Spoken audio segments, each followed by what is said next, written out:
Hello दोस्तों, welcome to my channel PR knowledge research centre. तो हम कर रहे थे एनवायरनमेंट और एनवायरनमेंट जो कि हम बेसिक कंप्लीट कर रहे थे और हमने 7 चैप्टर कंप्लीट कर रखे हैं। तो आज 8वां चैप्टर है हमारा, जिसमें हम एनर्जी का करेंगे। फिर 9, 10 3 चैप्टर के बाद आपका ये कंप्लीट हो जाएगा।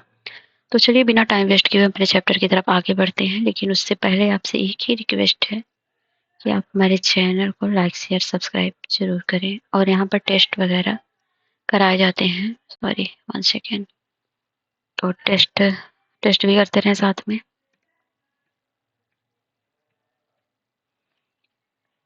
ठीक है, तो हमको करना है एनर्जी। छोटा चैप्टर, ज़्यादा बड़ा नहीं है। तो ऊर्जा के प्रमुख स्रोत तो आपको पता है, परंपरागत गैर नवीकरणीय स्रोत। और इसमें है कोयला, तेल, प्राकृतिक गैस, भूमिगत रूप से पाए जाने वाले जीवाश्म ईंधन। गैर परंपरागत नवीकरणीय स्रोत में है सौर ऊर्जा, जल विद्युत, पवन ऊर्जा, परमाणु ऊर्जा, हाइड्रोजन ऊर्जा, भू-तापीय ऊर्जा, बायोगैस, ज्वारी ऊर्जा और जैव ईंधन। ठीक है, तो ऊर्जा स्रोत है, उत्पादन, अनुप्रयोग और विशेषताएं, चुनौतियां हैं। सौर ऊर्जा जैसे पीवी सेल सूर्य के प्रकाश को विद्युत में परिवर्तित करते हैं। सौर तापीय प्रणालियां ऊर्जा के लिए तरल पदार्थ को गर्म करने हेतु सूर्य के प्रकाश संकृतित करते हैं। इसका अनुप्रयोग होता है विद्युत उत्पादन, तापन में। और नवकड़ी कम उत्सर्जन दक्षता सूर्य के प्रकाश की उपलब्धता पर मतलब निर्भर करता है। जल विद्युत है, बांध पर बनाई जाती टरबाइनों से चलने से तेजी विद्युत उत्पन्न होता है। पवन ऊर्जा आपको पता है, हवा से। परमाणु ऊर्जा पता ही होगा, हाइड्रोजन ऊर्जा जल से जो बनता है। और बायोगैस पता है, अपशिष्ट पदार्थों से। और जैव ईंधन ये ट्रांसस्टरिफिकेशन और थर्मो केमिकल प्रक्रियाओं के माध्यम से बनता है, बायोगैस से। वाहन ईंधन और विद्युत उत्पादन में यूज होता है। बायोमास रूपांतरण है, खाना पकाने, विद्युत के लिए प्रत्यक्ष रूप से जलाना, किण्वन या अवायवीय पाचन के माध्यम से। इथेनॉल मीथेन रूपांतरण है, खाना पकाना वगैरह में यूज होता है। और है भू-तापीय ऊर्जा, ये विद्युत उत्पन्न करने के लिए भूमि के जलाशयों और गर्म झरनों से निकलने वाले भाप का उपयोग किया जाता है। और ज्वारीय ऊर्जा, ये ज्वार भाटा वगैरह टरबाइन चलाई जाती हैं, उससे होता है। मेथेनॉल, ये है मेथेनॉल प्राकृतिक बायोमास से उत्पादित होता है। और इथेनॉल जो होता है जैव अपशिष्ट खाद्य पदार्थों के किण्वन से। ये सब यूज ईंधन वगैरह में होता है, तो पता ही होगा। द्रवीकृत पेट्रोलियम है, ये प्राकृतिक गैस प्रसंस्करण पेट्रोलियम के शोधन से उत्पादित होते हैं। संपीडित प्राकृतिक गैस है, सीएनजी जो होता है, ये मीथेन के टैंकों में संग्रहित करके होता है, वाहन ईंधन वगैरह में यूज होता है। डिस्ट्रीब्यूटेड एनर्जी रिसोर्स, यूपीएससी ने 2024 में पूछा था, क्या है?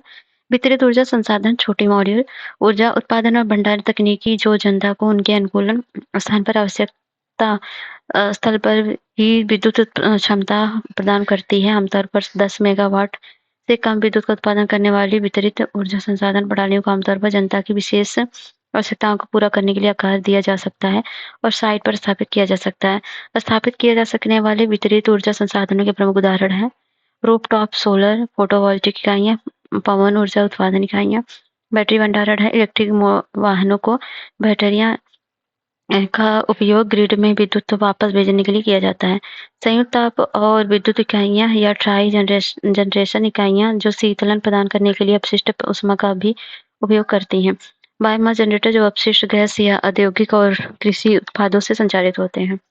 खुले और बंद चक्र वाले गैस टरबाइन, ये प्रत्यागामी इंजन है, डीजल, तेल वगैरह, हाइड्रो और मिनी हाइड्रो योजनाएं भी हैं। जैव ईंधन बायोफ्यूल क्या होता है? जैव ईंधन हाइड्रोकार्बन ईंधन है जो कार्बनिक पदार्थों से अल्पावधि में उत्पादित किए जाते हैं। ये है ठोस लकड़ी खाद, तरल में बायोइथेनॉल, बायोडीजल है, गैस में बायोगैस है। पर्यावरणीय प्रभाव पारंपरिक ईंधन की तुलना में CO2 उत्सर्जित करते हैं, जिससे परिवहन क्षेत्र के उत्सर्जन कम करने के लिए एक व्यवहार्य विकल्प बन जाते हैं। राष्ट्रीय जैव ईंधन नीति 2018 है। ये है ब्लेंडिंग टारगेट, ये 2030 तक पेट्रोल में 20% इथेनॉल और डीजल में 5% बायोडीजल मिश्रण का लक्ष्य है। सम्मिश्रण का वर्तमान प्रतिशत है, पेट्रोल के लिए 2%, डीजल के लिए 0.1% कम।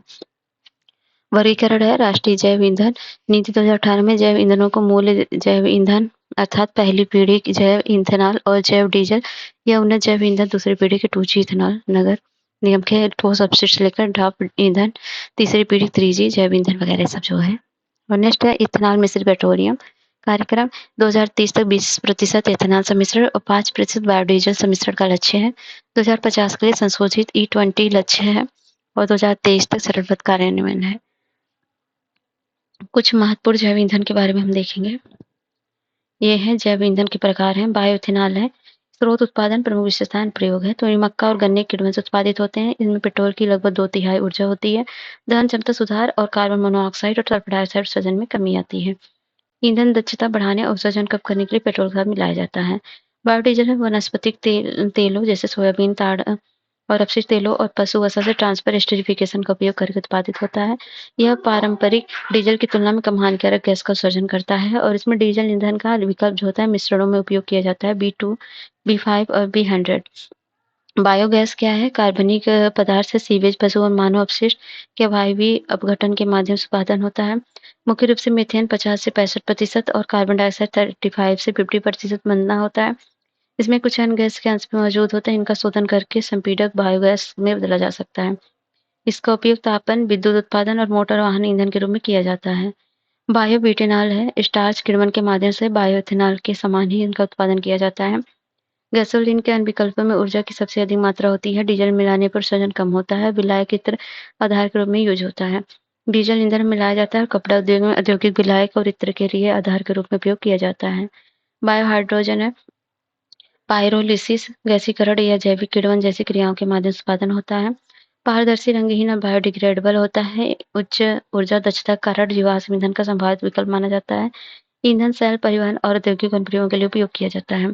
किफायती परिवहन के लिए सतत विकल्प योजना, तो यह उद्यमितों को हरित ऑटोमोटिव औद्योगिक ईंधन के लिए सीबीजी संयंत्र स्थापित करने के लिए प्रोत्साहित करता है। इसका उद्देश्य शहरी वायु प्रदूषण को दूर करना, किसानों की आय बढ़ाना और जैविक खेती को बढ़ावा देना है।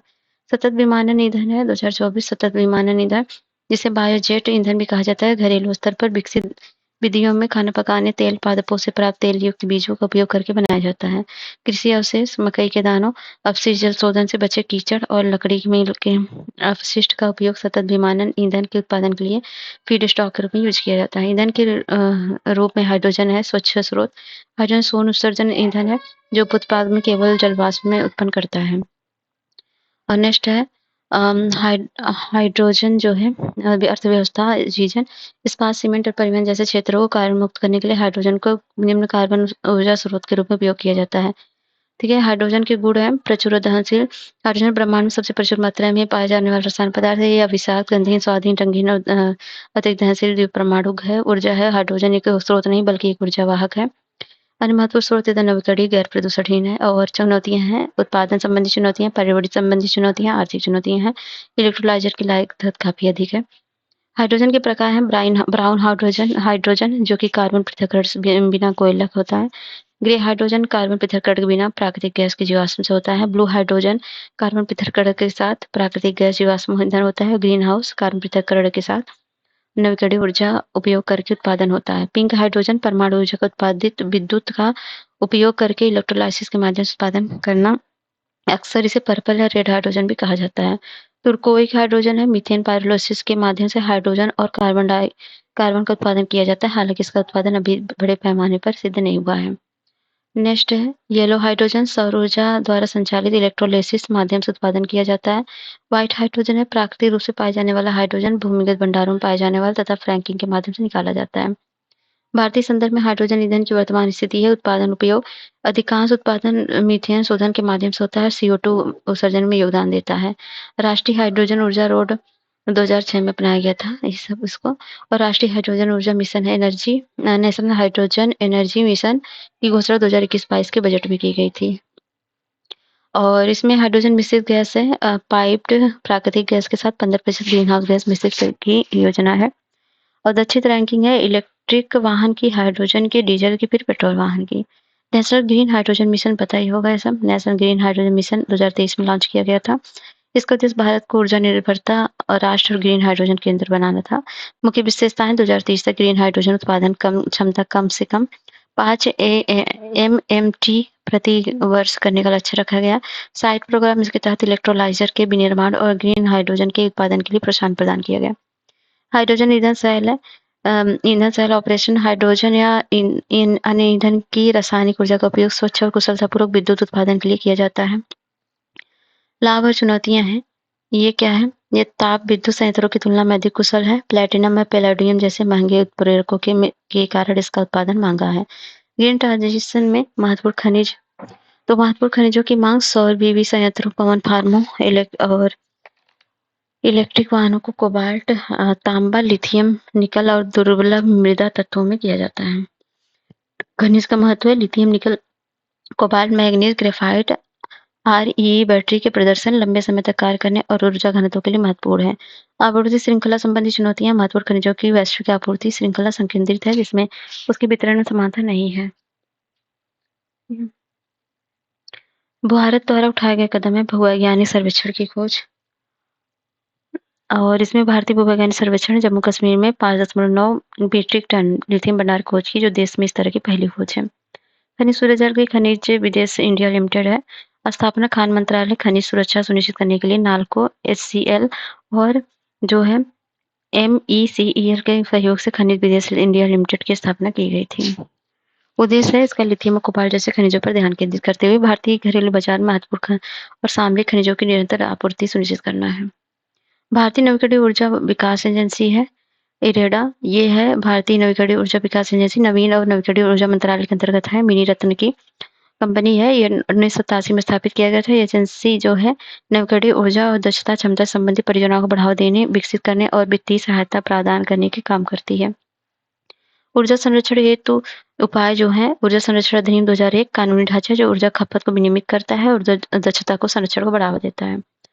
और ऊर्जा दक्षता ब्यूरो है, ये विद्युत मंत्रालय के अंतर्गत सांविधिक एजेंसी है जो ऊर्जा संरक्षण कार्यक्रम के लिए तैयार करने पर ध्यान केंद्रित करती है। स्टार रेटिंग मोबाइल ऐप क्या है? ये मानक और लेबलिंग डेटाबेस से जुड़ा गया है। ऐप उपभोक्ता को निम्नलिखित शक्ति प्रदान करता है। किसी उत्पाद श्रेणी में ऊर्जा की कम खपत वाले उपकरणों की तुलना के लिए है। उपयोगकर्ता से तुरंत फीडबैक प्राप्त करने के लिए, सोच समझ कर खरीदारी करने के निर्णय पर है। ऊर्जा संरक्षण भवन संहिता है, वाणिज्यिक भवनों के लिए न्यूनतम ऊर्जा मानक निर्धारित करती है, और ईसीओ निवास संहिता 2018 आवासीय भवनों के लिए मानक निर्धारित करती है।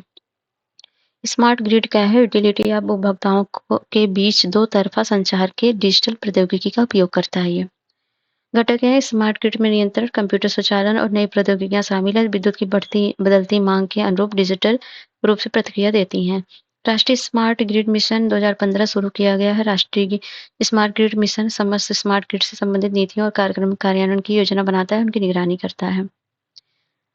और सभी के लिए सतत ऊर्जा 2011 शुरू की गई, जो CE4 योजना एक बहुहितधारक साझेदारी योजना है। इसका लक्ष्य 2030 तक एक 3 परस्पर जुड़े उद्देश्यों को प्राप्त करना है। ऊर्जा दक्षता में सुधार की दर को दोगुना करना है, ऊर्जा में मिश्रण में नवीकरणीय ऊर्जा की हिस्सेदारी को दोगुना करना है, और आधुनिक ऊर्जा सेवाओं तक सभी की पहुंच सुनिश्चित करना है। ऊर्जा संरक्षण विधेयक 2022 है, और ठीक है, इसके प्रावधानों में गैर जीवाश्मी स्रोत का अनिवार्य उपयोग, कार्बन ट्रेडिंग, ऊर्जा संरक्षण और सतत भवन संहिता, उपवाहनों और जहाजों के लिए मानक और बीई की संरचना को मजबूत करना शामिल है। NAPCC के तहत ऊर्जा दक्षता बढ़ाने के लिए राष्ट्रीय मिशन है। यह मिशन जलवायु परिवर्तन संबंधी राष्ट्रीय कार्य योजना के तहत 8 मिशनों में से एक है। इसका उद्देश्य ऊर्जा की अधिक खपत वाले उद्योगों में अनुकूल विनियामक ढांचे और सतत व्यापार मॉडल को बढ़ावा देकर ऊर्जा दक्षता को बढ़ावा देना है। ऊर्जा दक्षता बढ़ाने के लिए राष्ट्रीय मिशन के अंतर्गत प्रमुख पहले हैं प्रदर्शन, उपलब्धि और व्यापार है। ऊर्जा की अधिक खपत वाले उद्योगों में ऊर्जा दक्षता की लागत प्रभावशीलता में सुधार के लिए बाजार आधारित तंत्र है। मुख्य घटक है लक्ष्य से अधिक उत्पादन करने वाली इकाइयों को ऊर्जा बचत प्रमाण पत्र दिया जाएगा। अनुपालन के लिए ऊर्जा बचत प्रमाण पत्रों पर पावर एक्सचेंजों पर कारोबार किया जा सकता है। ऊर्जा दक्षता के लिए बाजार परिवर्तन, इसका उद्देश्य ऊर्जा की कम खपत करने वाले उत्पादों को बाजार में तेजी से अपनाना। बचत लैंप योजना, LED उपयोग को बढ़ावा देना है। अति कुशल उपकरण कार्यक्रम, कुशल उपकरणों के लिए वित्तीय प्रोत्साहन है। ऊर्जा दक्षता वित्त पोषण मंच है, ये मांग पक्ष ऊर्जा प्रबंधन कार्यक्रमों के लिए वित्त पोषण तंत्र को सुगम बनाता है। ये वित्तीय संस्थाओं के साथ समझौता ज्ञापन और ऊर्जा दक्षता बाजार के विकास का समर्थन करता है।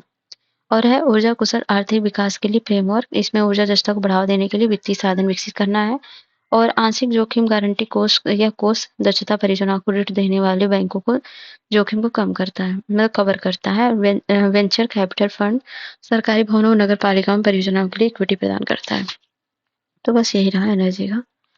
तो हो गया कंप्लीट। और नेक्स्ट चैप्टर है 9, जिसमें प्रमुख आक्रामक प्रजातियां करेंगे, फिर एक चैप्टर रुक जाएगा और कंप्लीट हो जाएगा। तो ठीक है, मिलते हैं नेक्स्ट चैप्टर में, तब तक ले जय हिंद, जय भारत, भारत माता की जय।